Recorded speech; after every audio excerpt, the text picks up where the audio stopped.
एक ही विशेषता हमारे जीवन में रही कि हमारे गुरुदेव का जो छाया, छत्र छाया सिर पर रही, उसी ने आज हमको यहाँ बिठा कर के ला कर के रखा है, जो आपको दिखाई नहीं पड़ता। दिखाई कब पड़ेगा? बाद में पड़ेगा, अभी दिखाई पड़ता है नहीं। अभी तो आपको ज्ञान चक्षुओं से दिखाई पड़ सकता है हमारा वास्तविक शरीर।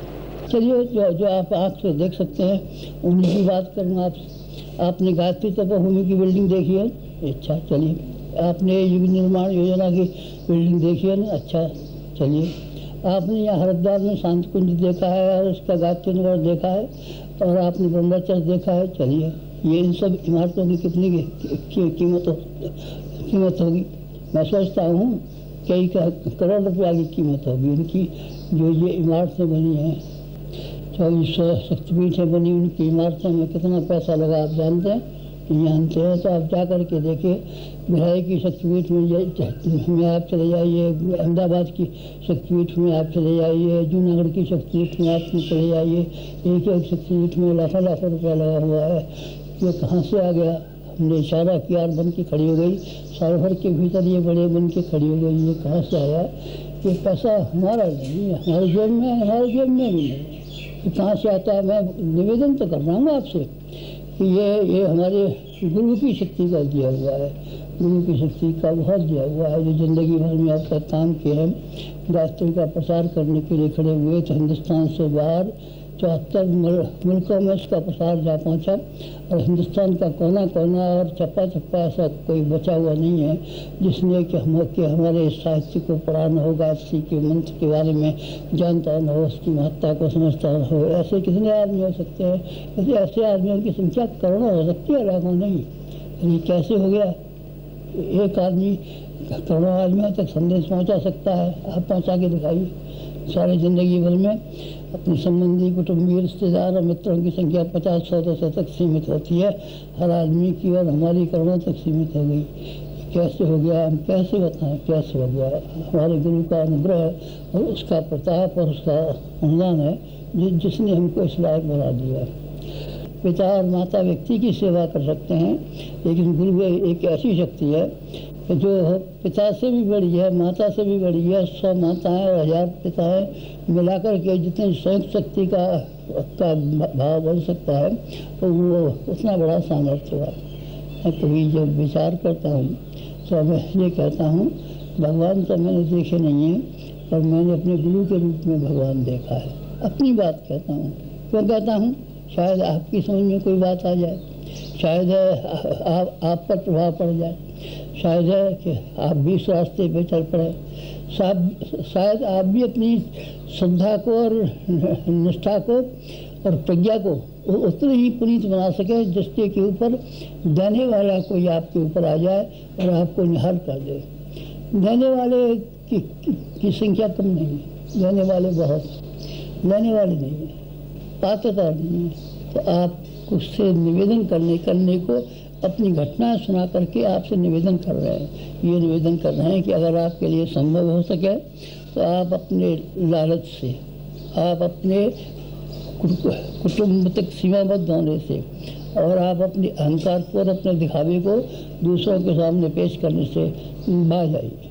इनसे आप पीछे हट जाइए तो आपके हाथ से रस्सियाँ खुल जाएंगी, कमर से बेड़ी खुल जाएगी, हाथों से हथकड़ियाँ टूट जाएंगी, कमर से रस्सा कट जाएगा, पैरों से बेड़ियाँ कट जाएंगी, और आप उस रास्ते पर चलने में समर्थ हो सकेंगे जो संपन्नता का रास्ता है, जो सुखों का रास्ता है, जो समृद्धि का रास्ता है, जो प्रगति का रास्ता है, जिस पर हम चल रहे हैं। आप भी चलिए, आप भी किसी को समर्पण कर सकते हो। किसको समर्पण? अरे व्यक्ति के लिए नहीं कहता, मैं सिद्धांतों के लिए कहता हूँ। हमारा गुरु एक सिद्धांतों का समुच्चय है। भगवान कोई व्यक्ति नहीं है, भगवान एक सिद्धांतों का समुच्चय है, और आप भी एक सिद्धांतों के समुच्चय को, इसको आप चाहें तो प्रज्ञा मिशन भी कह सकते हैं, इसे कहिए। व्यक्तियों को तो क्या पता चले कौन बड़ा है कौन बुरा है, कौन चालाक है, कौन ईमानदार है, कौन बेईमान है। आप उसकी मैं नहीं कहता आपसे, पर मैं ये कहता हूँ ये मिशन, ये भगवान का मिशन है। आप इसके लिए समर्पण का थोड़ा भी अंश किसी प्रकार से कर पाए कि अपना मन सौंप पाएँ, तन सौंप पाएँ, बुद्धि सौंप पाएँ, विचार सौंप पाएँ, समय सौंप पाएँ और अपनी भावना सौंप पाएँ और अपने साधन सौंप पाएँ, तो मैं आपको ज़्यादा तो कुछ नहीं कहता। बात ख़त्म करते हुए ये कहता हूँ, आप बहुत नफ़े में रहेंगे। मैं बहुत नफ़े में हूँ, अपने आप से बड़ा पसंद हूँ और अपने आप के भीतर जवान से तो नहीं कहता घमंड की बात करना आपसे, पर अपने भीतर में गर्व भी करता हूँ और संतोष भी अनुभव करता हूँ और बड़प्पन भी अनुभव करता हूँ। आप भी अगर इसी रास्ते पर चलें जो खुला हुआ रास्ता है, हर एक के लिए, आपके लिए भी खुला हुआ रास्ता है, इस रास्ते पर आप चलें तो आप उसी तरीके से संतोष पाएंगे, शांति पाएंगे, प्रगति पाएंगे, उन्नति पाएंगे, सुख पाएंगे और समृद्धि पाएंगे, जैसा कि मैंने पाया। करुणा से भरा हुआ व्यक्ति ही संत कहलाता है। जब तक हम हैं तब तक समाज के लिए काम करते रहेंगे। ये शब्द हैं वेदमूर्ति तपोनिष्ठ पंडित श्री राम शर्मा आचार्य जी के, जिनका जीवन इन शब्दों का प्रमाण रहा है। न केवल उन्होंने स्वयं के जीवन को जन जागरण, लोक कल्याण हेतु न्यौछावर कर दिया, वरन अपने शिष्यों को भी इसी कार्य में लगाया। गायत्री परिवार के नाम से एकत्रित उनके शिष्य जन जागरण हेतु देश विदेश में क्या कुछ कर रहे हैं, आइए देखते हैं जागृति के अग्निकण में।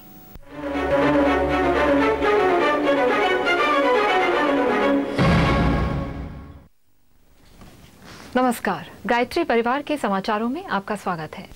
महान दार्शनिक डॉक्टर सर्वपल्ली राधाकृष्णन एक शिक्षक होने को अपना सबसे बड़ा गौरव मानते थे। उन्हीं का जन्मदिन 5 सितंबर को शिक्षक दिवस के रूप में मनाते हुए गुरु के गुणों को जीवन में उतारकर गुरु तत्व का सम्मान किया जाता है। देव संस्कृति विश्वविद्यालय के कुलाधिपति आदरणीय डॉक्टर प्रणव पांड्या जी 5 सितंबर को विश्वविद्यालय प्रांगण में मनाए गए समारोह में गुरु सत्ता के प्रमुख प्रतिनिधि के रूप में उपस्थित हुए। इस अवसर पर उन्होंने कहा कि शिक्षा सिर्फ वाणी से ही नहीं दी जाती, बल्कि गायन वादन, आचार व्यवहार और यहाँ तक कि मूक रहकर भी दी जा सकती है। हम सबको शिक्षक बनना है, समाज को गुण, कर्म और स्वभाव से ऊंचा उठाना है। इस दिशा में हमारे विश्वविद्यालय के छात्र अग्रणी आदर्श प्रस्तुत करेंगे।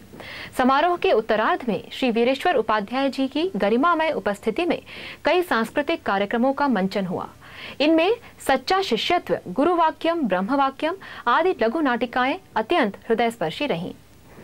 ज्ञान का पूर्ण दीपक जला लीजिए, गुरु के चरणों में सर को झुका लीजिए, गुरु के चरणों में सर को झुका लीजिए। शिष्य का डिवोशन ही ज्ञान की निशानी है, बात एक लव की ये जानी और मानी है। अपनी संस्कृति को अब एक सतर्क प्रहरी बन, अपनी संस्कृति को अब एक सतर्क प्रहरी बन, पश्चिमी हवाओं से ये क्षमा बचानी है, पश्चिमी हवाओं से ये क्षमा बचानी है। मुश्किलें आएंगी आने दो, सागर में तूफान उठने दो, हमें रोना नहीं, कुछ खोना नहीं, हमें रोना नहीं, कुछ खोना नहीं, गुरु की गलियों में चलना है। परम वंदनीय माता भगवती देवी शर्मा स्थूल दृष्टि से भले ही हमारी माँ थी, किंतु उनका हृदय इतना विशाल था कि वे जगन माता बन गई, लाखों करोड़ों की माता कहलाई। एक साधारण सी गृहिणी अपने प्रचंड साधना, समर्पण, सेवा के बल पर कैसे उच्च स्तरीय आध्यात्मिक स्थिति में पहुंच सकती है, इसका साक्षात उदाहरण है परम वंदनीय माता जी का। यह उद्गार थे शांतिकुंज प्रमुख श्रद्धेय शैलजी जी के, जो उन्होंने 11 सितंबर को गायत्री परिवार की संस्थापिका माता भगवती देवी शर्मा के 9वें पुण्यतिथि पर व्यक्त किए। आज बिना दहेज की शादियों से लेके साक्षरता से लेके कुरीति उन्मूलन तक जितनी मिशन की विचारधारा है और बहनें जितनी आगे बढ़ चली हैं, इसका स्वरूप, इसका संकल्प सबसे पहले वंदे माता जी ने किया था। आपको शायद पता है या नहीं पता, लेकिन सबसे पहला महिला मंडल वंदे माता जी ने सन 43 में बनाया था। और उस महिला मंडल के आगे बढ़ते बढ़ते आज क्या स्वरूप है, ये आपके सामने है।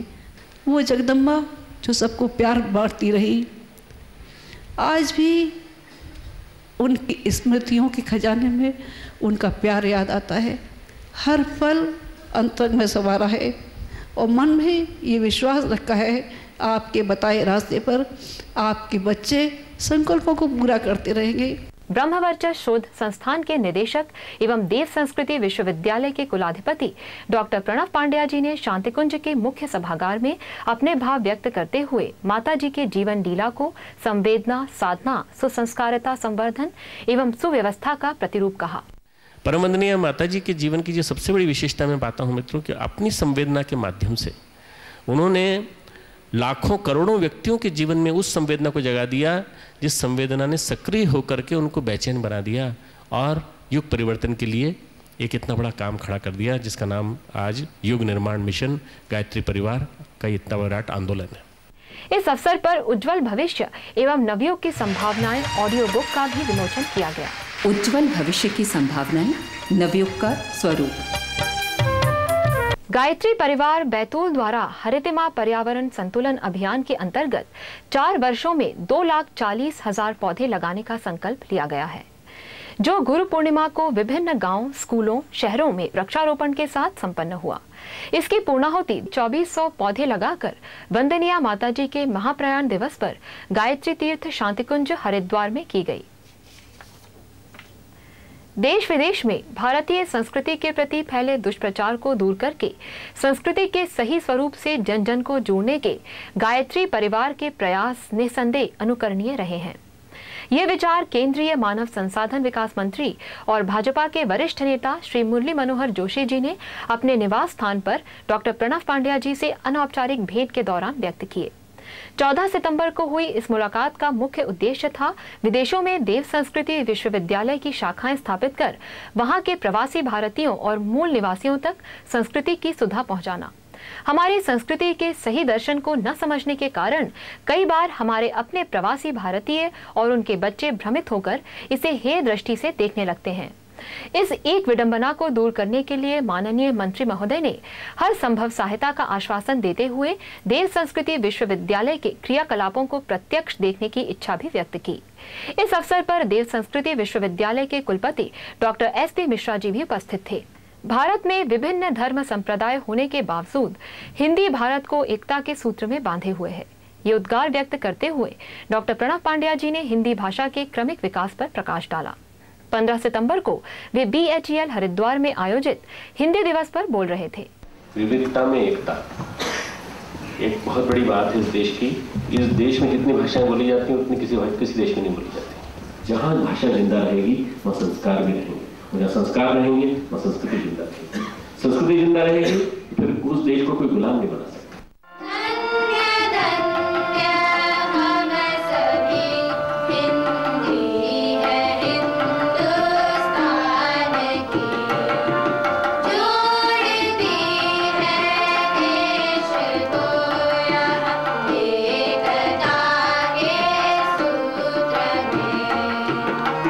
इस अवसर पर BHEL के मुख्य कार्यालय निदेशक श्री S.K. जैन भी उपस्थित थे। उन्होंने कहा कि BHEL की हरिद्वार शाखा में कुछ तकनीकी कार्यों को छोड़कर शेष सारे कार्य हिंदी में ही होते हैं। और इसी के साथ गायत्री परिवार की देश विदेश में चल रही गतिविधियों के समाचार समाप्त हुए।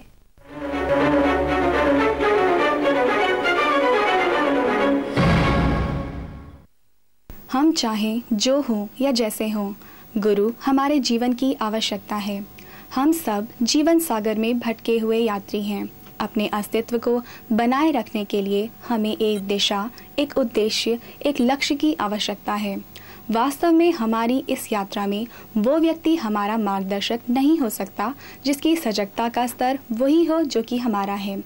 जिन लोगों ने इस तथ्य को ठीक से समझ लिया, उन्होंने किसी एक ऐसे अधिक प्रज्ञायुक्त एवं अनुभवी व्यक्ति को खोज निकाला जो उच्चतर उपलब्धियों हेतु उनका मार्गदर्शन कर सके।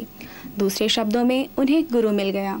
और जब गुरु मिलता है तो जीवन में कई अविस्मरणीय प्रसंग घटते हैं जो विकास यात्रा को सुगम बना देते हैं। आइए कुछ ऐसे ही संस्मरण सुनते हैं सुरभित स्मृतियों में। परम पूज्य गुरुदेव के मिशन के बारे में जब खेतीबाड़ी कॉलेज में जब मैं था तो उधर के ही भाई साहब ने एक पूज्य गुरुदेव की किताब सुनसान के सहचर मुझे पढ़ने को दी और वह किताब इतनी प्रभावित मुझे कर गई कि मैं सोचा कि उसके जो ऑथर है, लेखक, उनसे भेंट होनी है। तो मैंने पूज्य गुरुदेव से भेंट करने की योजना की और गुरुदेव से भेंट भी हुई। गुरुदेव से मैंने कहा कि ये किताब का मुझे गुजराती अनुवाद करना है। गुरुदेव ने कहा कोई दिक्कत नहीं, गायत्री का जो भी चाहे अनुवाद कर सकते हो। फिर कुछ ऐसी बातें भी हुई कि मैंने कहा कि पूरे हमारे आसपास हम नज़र फैलाते हैं, सब गंदगी फैली हुई है, मीन्स सब लोग, किसी का स्वभाव अच्छा नहीं होता है, या तो हम किसी अधिकारी का कहा मानते हैं तो हमारा अंतरात्मा दुखी होता है, जब नहीं मानते हैं तो उनकी खोपगी हमको सहन करनी पड़ती है। तो ऐसी बात में आदमी अकेला पड़ जाता है। परम पूज्य गुरुदेव ने कहा कि नहीं बच्चे, ऐसी बात नहीं है, मैं तेरे साथ हूँ। तो मैं सोचा कि ये पूज्य गुरुदेव हरिद्वार में शांति कुंज में ठहरते हैं और हमारे साथ कहाँ आएंगे। फिर ऐसे तो मुझे पता नहीं चला उनका कहने का मतलब क्या था, लेकिन हमारी व्यवहारिक योजना के अनुसार जब मैं दिल्ली गया तो दिल्ली में तो मेरा सहरसा में हमारा धंधा पेशा तो पोल्ट्री का था और अभी भी है। तो पोल्ट्री में तो वैसे भी ये मांस वगैरह पी जाती है, खाई जाती है। तो ऐसी एक मीटिंग में जब मैं गया था तो मीटिंग ऐसी चली और ये लोग मुझे ऐसा प्रेशर करते रहे खाने के लिए, पीने के लिए, लेकिन कोई ऐसी वजह से या कोई ऐसे इंस्पिरेशन से मैं सब टालता रहा। एक वक्त तो ऐसा भी लगा कि जो ऑर्गेनाइजर था उसने मुझे ऐसा भी कहा कि तू बिल्कुल देशी है। मैंने कहा मैं जो भी हूँ, आपको यदि मैं आपकी मीटिंग में आप मुझे चाहते हैं तो मैं जैसा हूँ आपको एक्सेप्ट करना पड़ेगा, अन्यथा मैं आपकी मीटिंग में चला जाता हूँ। तो कोई वो कुछ बोला नहीं और मुझे एक्सेप्ट भी कर लिया। फिर दूसरी एक मीटिंग हुई शाम को, मेरे हिसाब से शाम को 7 से करीबन रात को 2 बजे तक वह मीटिंग चली और उसमें जब खाना और पीना ही चलता रहा। लोग मुझे पूछते रहे आप खाते नहीं हो, तो मैं वो साथ पे पापड़ पड़ा था, वो पापड़ खाया करता था, वो शेंगदाने खाया करता था। बोला कि आप कुछ पीते नहीं हो, तो सोडा भी लाए थे लोग, तो सोडा मैं पिया करता था। तो कैसे भी मैंने रात गुजार ली। फिर जब मैं वापस आ रहा था तो मैंने खुद ने सोचा कि ये जो गुरुदेव ने कहा था कि मैं तेरे साथ हूँ, उसका मतलब कि यदि हम मन से ठान लेते हैं कि हमको ये बुराइयों से बचना है, तो ये दृढ़ हम निश्चय कर लेते हैं तो गुरुदेव निश्चित रूप से हमारी सहाय कर लेते हैं। वो हमको उस वक्त पता चल गया। मिशन और गुरुदेव या उनके अनुकंपा ये मेरे जीवन में क्या वो चेंजेस लाए, उसके बारे में एक बात उल्लेखनीय है।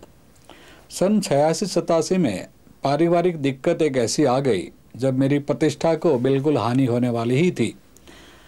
तो मैं बहुत हड़बड़ा गया और माताजी को मैंने खत लिख दिया कि माताजी, पूरे गांव में गायत्री माता का मिशन का प्रचार प्रसार मैं कर रहा हूं और मेरे ही घर में, मेरे ही परिवार में यदि यह दिक्कत आ जाती है, मेरी प्रतिष्ठा को हानि पहुंचती है, तो मेरी वजह से आपकी प्रतिष्ठा को भी हानि पहुंचेगी। माताजी का उत्तर आया कि बेटे, परिस्थितियों को हम निश्चित रूप से बदल देंगे। और उस वक्त जो परिस्थितियां बिगड़ रही थी तो मुझे ऐसा लगा कि माताजी ने जो हमको वचन दिया है कि परिस्थितियों को बदल देंगे, लेकिन बदलने वाली है नहीं। और मैं बहुत ही हैरान हो गया था। यह प्रश्न पूरी तरह सुलझ गया करीबन 6-7 साल के बाद, लेकिन उत्तर वही आया जो माताजी ने मुझे 6 साल पहले बताया था। तो मुझे ये लगा कि मानो कि ये त्रिकाल ज्ञानी भी है। और ऐसी कई बातें चलती रही और मैं भी मिशन से धीरे धीरे डीप में मुझे ज़्यादा रस आने लगा और प्रवृत्तियों में भी मैं ये इंटरेस्ट लेने लगा। और बीच में जब अमेरिका जाना हुआ तो उधर भी मैं मिशन का प्रचार प्रसार, यज्ञ कराने जाना, ये साहित्य छापना, सबको बांटना। और जैसे कि पूज्य गुरुदेव कहते हैं 1 मैन शक्तिपीठ, ऐसा मैं अपने आप को एक शक्तिपीठ के रूप में हर यज्ञ में खुद ले गया। साहित्य का प्रचार सामग्री ले जाता, सबको ऐसे एग्जीबिशन में रखता और सबको ले जाने के लिए बारी बारी में विनती करता। तो ऐसे जब ये साहित्य की बात चल रही थी तो मैं सोचा कि पूज्य गुरुदेव के बारे में यदि कोई किताब पूरी तरह से छापी जाए तो बढ़िया रहेगा।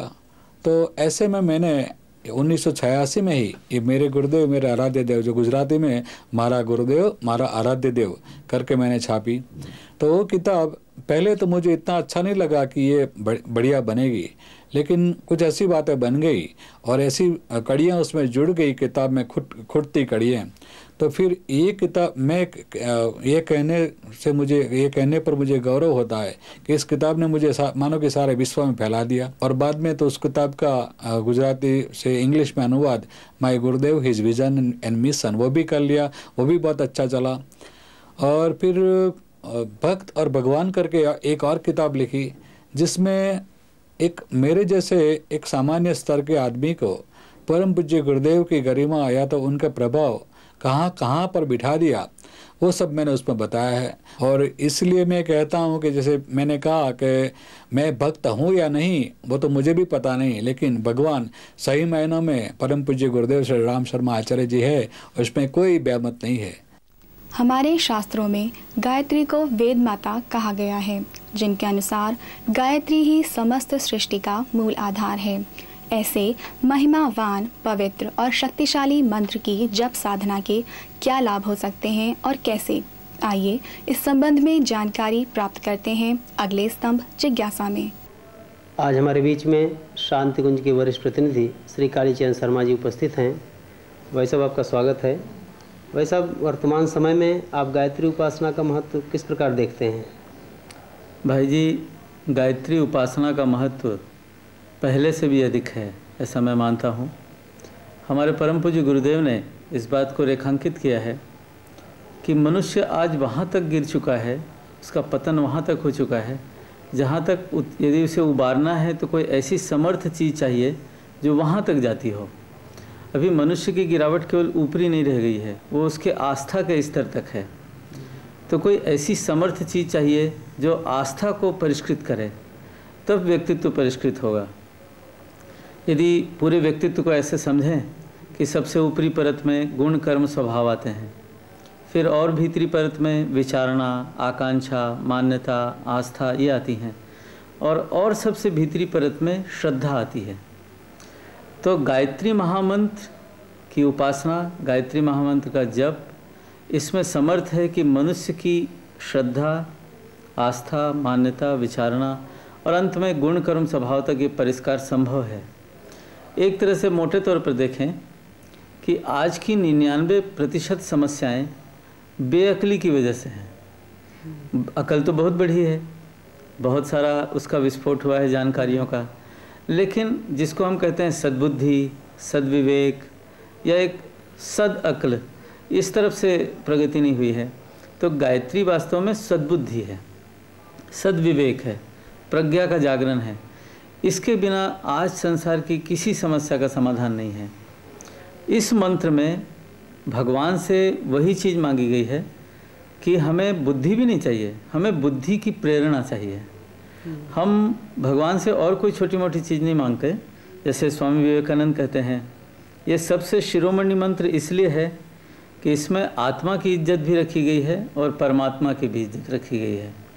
हमारे पूज्य गुरुदेव कहते थे कि भगवान ने मनुष्य को इतना बड़ा सिर और 6 फीट लंबे हाथ दिए हैं, तो फिर इसे और कुछ मांगने की ज़रूरत नहीं है। केवल एक ही चीज़ बहुत आवश्यक है, वो है सद्बुद्धि की प्रेरणा। तो हमारे गुरुदेव ने समझाया है, और ये हमें बिल्कुल समझ में आ गई है बात, कि सबसे अधिक इस युग में आवश्यकता है सद्बुद्धि की, सद्बुद्धि की प्रेरणा की। और गायत्री महामंत्र इसी का मंत्र है। वैसे ऐसा भी कहते हैं कि यदि कोई भी देवी देवता जब किसी पर कल्याण करते हैं तो कैसे करते हैं। महाभारत में प्रश्न उठाया है, इसका उत्तर दिया है कि जब भी कोई देवी देवता किसी पर कृपा करते हैं तो उसे सद्बुद्धि की प्रेरणा देते हैं। तो यही वो मंत्र है जिससे हम फिर से अपने आप को, अपने आसपास के परिवार को, समाज को, राष्ट्र को फिर से जगा सकते हैं। एक वाक्य में कहें तो नए मनुष्य के निर्माण का, नए सभ्यता के, नए समाज के निर्माण का यदि कोई ब्लूप्रिंट है तो हमारे गुरुदेव के शब्दों में तो गायत्री महामंत्र ही वो ब्लूप्रिंट है। क्या गायत्री जप से उसी प्रकार से लाभ मिलते हैं जैसे शास्त्रों में बताए गए हैं? ये बहुत अच्छा प्रश्न है आपका। बहुत सारी सिद्धियां जो पुराने शास्त्रों में वर्णित हैं वो इस युग के मनुष्य के शरीर के अनुरूप नहीं होने की वजह से मिलना संभव ही नहीं है। जैसे अणिमा, महिमा, गरिमा ऐसी सिद्धियां होती हैं। जैसे साधक जो है रुई के जैसा हल्का हो जाए, आकाश में उड़ने लगे, बहुत भारी हो जाए आदि। पर परम पूज्य गुरुदेव ने इस बात को विशेष रूप से अपने पुस्तकों में, अपने प्रवचनों में बताया है कि कुछ वरदान अभी भी उसी तरह प्राप्त हैं जैसे सतयुग में हुआ करते थे। वो कौन से हैं? तो उन्होंने बांटा है कि स्थूल शरीर को कुछ वरदान मिलते हैं, सूक्ष्म शरीर को क्या लाभ होंगे जब गायत्री माता की कृपा होगी, और कारण शरीर को क्या लाभ होंगे। तो स्थूल शरीर में उन्होंने 3 लाभ या 3 वरदान बताए हैं गायत्री माता के इस जप के, उपासना के, कि साधक के जीवन में श्रम, व्यवस्था और संयम आ जाएगा। वो श्रम के प्रति आदर का भाव रखने लगेगा, श्रमशील हो जाएगा, श्रम करने वालों का सम्मान करेगा, श्रम के प्रति गौरव का भान उसके जीवन में होगा। दूसरा, उसके जीवन में संयम का समावेश हो जाएगा। अपनी जो कुछ भी उसको मिला हुआ है शरीर में, इंद्रियों की ताकत, मन की ताकत, विचारों की ताकत, समय की ताकत, इन सभी चीज़ों को दुरुपयोग से बचाकर सदुपयोग में लगाने के लिए सचेष्ट हो जाएगा। उसको हम संयम कहते हैं। तीसरा वरदान उसके जीवन में आता है वो है व्यवस्था का। हर चीज़ को साधक फिर व्यवस्थित ढंग से करेगा। जूते भी कहीं उतारेगा तो व्यवस्थित, कपड़े टांगेगा तो व्यवस्थित, लिखेगा तो व्यवस्थित, कोई काम करेगा तो करीने से करेगा। तो ये बात हुई। ये 3 वरदान हैं स्थूल शरीर के। उसी तरह 3 वरदान गायत्री माता के बताए हैं गुरुदेव ने सूक्ष्म शरीर के। वे 3 वरदान हैं, जीवन में आएंगे सद्विवेक, सत्साहस और स्वावलंबन। मनुष्य को क्या उचित है क्या अनुचित है किसी और से पूछने की ज़रूरत नहीं, उसकी अंतरात्मा से ही ये प्रकट होता है कि क्या उचित है क्या अनुचित है। उसी तरह सत्साहस आता है, श्रेष्ठ कार्य को करने के लिए उसके भीतर से उमड़ने वाले साहस को सत्साहस कहते हैं। दहेज नहीं लेना है, या मृतक भोज नहीं देना है, या किसी संकट में व्यक्ति पड़ा हुआ है उसको बचाने जाना है, तो एक भीतर से ही उसके साहस उमड़ता है। बहुत सारे सत्साहस के कार्य हैं जो उसके जीवन में आते हैं। ये है एक वरदान। और एक है स्वावलंबन। स्वावलंबन का अर्थ रोजगार नहीं है, अपने आप के ऊपर अवलंबन, अपने आत्मावलंबन ऐसा कह लीजिए। किसी योगी ने कहा था, हमारे गुरु भाई ने प्रश्न किया था कि आप अध्यात्म को ज़रा सरल शब्दों में बता दीजिए। तो उन्होंने कहा था कि एक ही वाक्य में यदि बताएं अध्यात्म को तो वो है अपना हाथ जगन्नाथ, यानी आत्मावलंबन। ये जो स्वावलंबन है वो आत्मावलंबन है। मनुष्य ये सोच लेता है, ये जान लेता है, यदि कोई सुखी बनाएगा मुझे तो वो मैं ही हूँ। यदि मैं पतन पराभव में आज गिरा हुआ हूँ, यदि मैं उभरूँगा तो मैं ही इसे उभारूँगा, कोई और नहीं। इसका जब विश्वास मनुष्य के जीवन में हो जाता है तो उसे हम कहते हैं स्वावलंबन। ये गायत्री माता का दूसरा वरदान। तीसरा वरदान कारण शरीर के क्षेत्र में है। तो परम पूज्य गुरुदेव ने ये बताया है, एकता, समता और सहकारिता की भावना उसके जीवन में आ जाती है। वह सबके प्रति एकता का अनुभव करता है, सबके प्रति समता का अनुभव करता है कि हम सब समान हैं, और सबके साथ उन्नति करने में विश्वास करने लगता है कि हम अकेले उन्नति नहीं करेंगे, ये हमारे आसपास का जो परिकर है, हमारे आसपास का समुदाय है, सब लोग मिल कर के उन्नति करेंगे। ये सहकारिता। तो इसी तरह ये सभी वरदान अभी भी उसी तरह से संभव है जैसे सतयुग के किसी साधक को मिलते थे, उसी तरह आज भी मिलते हैं। उसी तरह से गायत्री उपासना आज भी लाभदायी है। क्या नवरात्रि साधना में गायत्री मंत्र का जब कुछ अलग तरह से करना होता है? जी, ऐसा माना जाता है कि 2 संधि काल होते हैं वर्ष के, एक शारदीय नवरात्रि और एक चैत्र वाली नवरात्रि। तो इन दोनों नवरात्रियों को में साधना करने का विशेष एक अवसर है और लाभदायी अवसर है। तो उसका उपयोग करने के लिए, चूँकि ये शक्ति संचय का पर्व कहलाता है नवरात्रि, तो इसमें 9 दिनों में गायत्री महामंत्र के 24,000 मंत्रों का जप, जिसको हम लघु अनुष्ठान कहते हैं, उसके साथ भूमि शयन, ब्रह्मचर्य का व्रत, उपवास का कोई सरल या कठिन तरीका, उसके साथ रोज़ जप की मात्रा निश्चित, आरती, ध्यान, क्षमा प्रार्थना आदि आदि उसके साथ बातें हैं। तो इन 24,000 मंत्रों को 9 दिन में जपना होता है, नवरात्रि के 9 दिनों में। तो यही एक बात है कि जप की संख्या, उसके साथ पवित्र आचरण, उसके अंत में यज्ञ में पूर्णाहुति, फिर छोटी छोटी कुंवारी कन्याओं को माता का रूप मान करके उनको कन्या भोज या ब्रह्म भोज, जिसमें हम ज्ञान बांटने का कोई उद्यम करते हैं, ज्ञान को लोगों तक बांटने का कोई काम करते हैं। तो इस समय इस जप को थोड़ा सा विशेष प्रयोजन के लिए, शक्ति संचय के लिए जब हम करते हैं तो उसी को अनुष्ठान कहते हैं। ऐसी भी परिभाषा है इसकी कि जब कोई साधक ठान लेता है मन में और ऐसी आकुल व्याकुल प्रार्थना करता है कि माता का सिंहासन हिल जाए, यानी इष्ट के लिए हम पूरी भावना के साथ जब प्रार्थना करते हैं तो उसे हम अनुष्ठान कहते हैं। तो गायत्री का जप वैसे तो व्यक्ति दैनिक रूप से रोज़मर्रा करता रहता है। ऐसा मानते हैं कि आधा घंटे तक के जप का कुछ भी जमा नहीं होता, वो रोज़ के व्यक्ति के अनिष्ट के निवारण के लिए समाप्त हो जाता है। ये हमारे परम पूज्य गुरुदेव के प्रवचन से हमने पकड़ा था। 1 घंटा अथवा उससे अधिक की जो भी साधनाएं होती हैं वो भविष्य के लिए जमा होती हैं, जैसे बैंक में कोई हम रुपया जमा कर सकते हैं।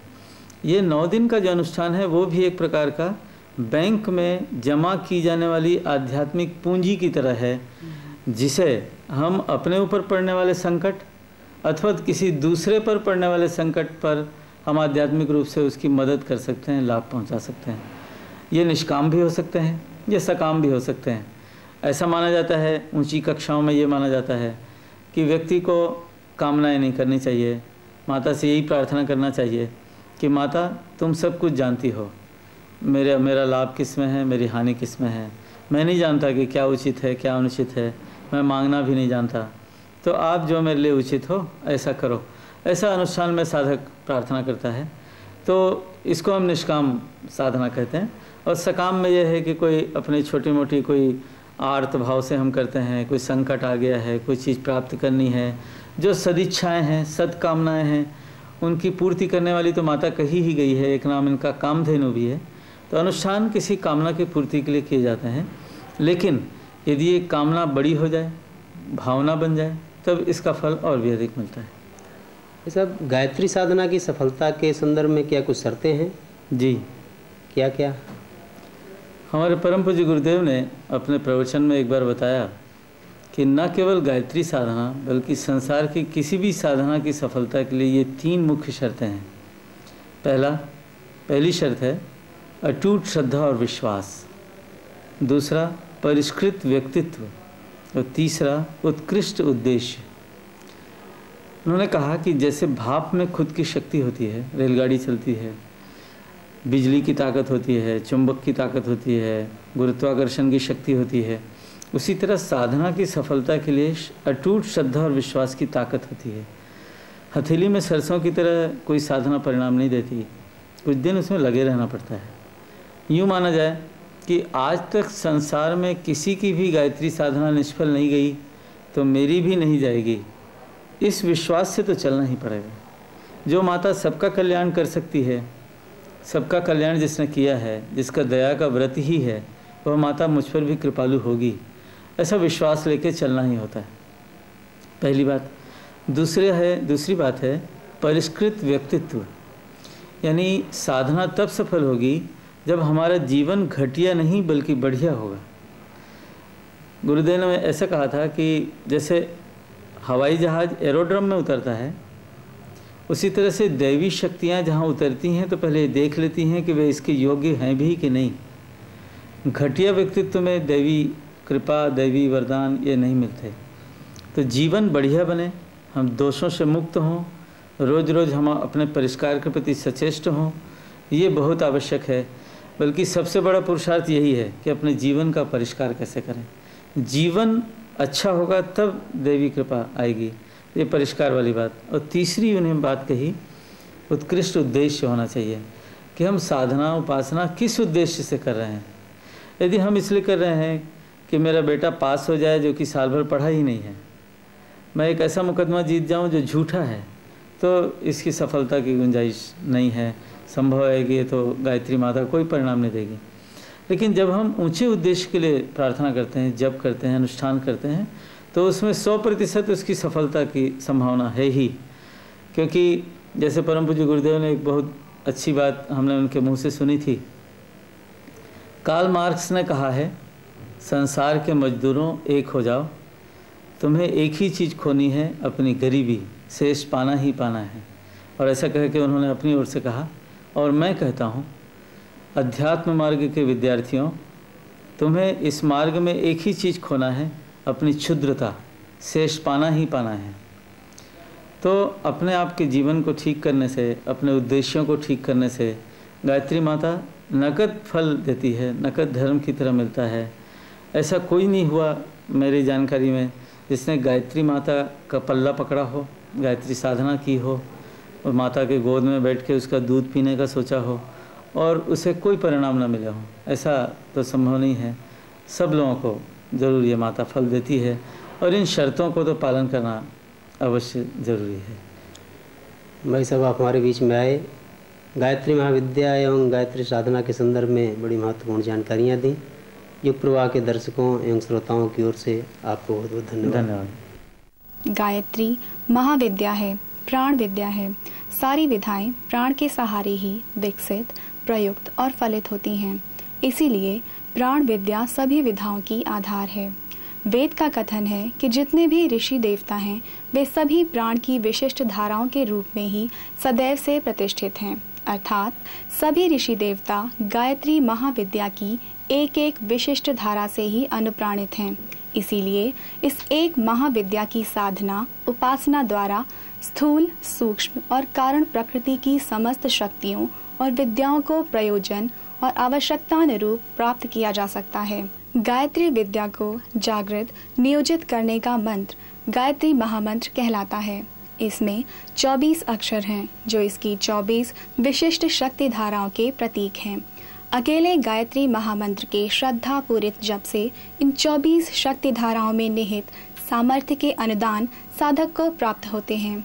युग ऋषि पंडित श्रीराम शर्मा आचार्य जी द्वारा ब्रह्मवर्चस्व शोध संस्थान शांतिकुंज हरिद्वार में गायत्री की शक्ति धाराओं की विधिवत स्थापना की गई है। भू भुवः स्वः तीनों लोकों में व्याप्त परमात्म चेतना की स्पंदन और संकल्प शक्ति है यह आद्य शक्ति। माँ आद्य शक्ति सत, रज, तम तीनों गुणों से युक्त सृजन, पालन और विलय में समर्थ हैं। यह सर्व कामधुक अर्थात सभी सत्संकल्पों को पूरा करने वाली है।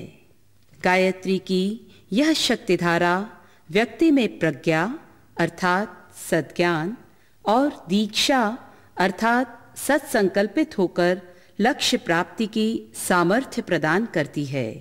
माँ आदिशक्ति साधक को सुसंस्कारित कर उसे आप्त काम बनाती है। इस शक्तिधारा का मंत्राक्षर तत् और बीजाक्षर ओम है। वाहन हंस, सद्विवेक और निर्मलता का प्रतीक है। अर्थात हंस प्रवृत्ति व्यक्तियों को ही यह महाशक्ति अपने निकटतम रखती है, या यूं कहें कि इसकी उपासना से हंस वृत्ति जागती है। हाथों में वेद, ज्ञान का और कमंडलू पात्रता अर्थात धारणा शक्ति का प्रतीक है। पुष्प विकासमान सुगंधित जीवन तथा माला 108 चरण वाले व्योम चक्र की गतिशीलता की प्रतीक है। तात्पर्य यह है कि यह समस्त ब्रह्मांड में व्याप्त शक्ति है। इसके यंत्र के केंद्र में बीजाक्षर ओम ब्रह्म का प्रतीक है। त्रिकोण त्रिआयामी सृष्टि और षटकोण षट संपत्तियों का द्योतक है। 9 कमलदल ईश्वरीय 9 विभूतियों तथा 24 का चक्र ब्रह्म विद्या से आबद्ध सृष्टि का बोध कराते हैं। प्रणव सहित 7 व्याहृतियां इस शक्ति के ब्रह्मांड व्यापी विस्तार को दर्शाती हैं। इस प्रकार मूर्ति, विग्रह और यंत्र में निहित ये प्रतीक आद्य शक्ति के केंद्रों, शक्तियों और उससे प्राप्त होने वाले अनुदानों का बोध कराते हैं। ज्ञान दो सद्भाव दो